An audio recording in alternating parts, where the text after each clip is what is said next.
What's that? That's book number 10. Number 10. Are you going to open it? Oh, yes. We got chocolate ants. Oh dear. Don't wipe them on the sofa. Do you want to wipe? No, you. What are you looking at? Good boy. What's that noise? Oh, that's just next door, darling. Are you going to open your book? No. We got chocolate ants. You've got a chocolate face. Me, Mom. Take me open it. Let's read.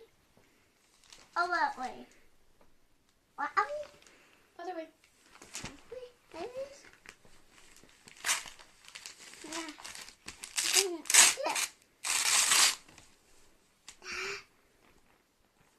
What? I know it's fine. Put it on after. And the other one. Where is the number on that? On this one? Don't I take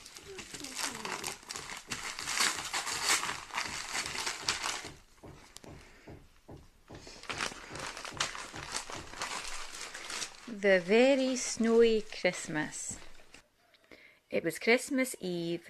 Big Mouse was making cheese pies. Little Mouse was making paper chains. Happy Christmas to us. Happy Christmas to us, sang Little Mouse. Big Mouse, can I decorate the tree now?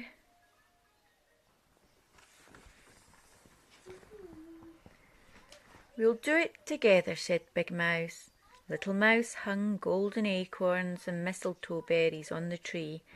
Big Mouse put the star on the top. But we've forgotten the holly, cried Little Mouse. I'll go and get some. And off he rushed. Mind it has nice red berries, called Big Mouse. Mama. Little Mouse set off down the path, singing Jolly Holly, Holly Jolly, Jolly Holly Christmas. But there was no holly to be seen on the first corner, and no holly on the second corner, and no holly on the third corner. Over the bridge ran Little Mouse, and at last he found a holly bush with shiny red berries. He jumped up and down with excitement. Oh, jolly holly, holly jolly, jolly holly Christmas, sang Little Mouse, stretching high on his toes to reach some. But suddenly soft white flakes started falling all round him. One flake fell on Little Mouse's nose and made him sneeze. Goodness me, said Little Mouse, the sky is coming undone. Little Mouse began to hurry home. Lots more pieces of sky were falling on him. Faster and faster they fell. They fell on his ears and his whiskers and his tail. Oh dear, said Little Mouse. I'd better take some of this to show Big Mouse. He'll know how to stitch the sky together again. Little Mouse made a ball of white flakes and put it in his bucket. Back over the bridge he hurried. Suddenly he saw a strange creature in the water making faces at him. It had lots of ears and a squiffy face, and it waved his arms at Little Mouse. Oh, squeaked Little Mouse, it's a mouse nest monster, and he fell in his bottom. Oh, I wish Big Mouse was here, he cried, scrambling up.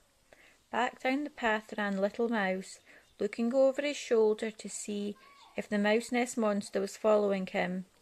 It wasn't, but something was. Little Mouse could see its paw prints coming after him.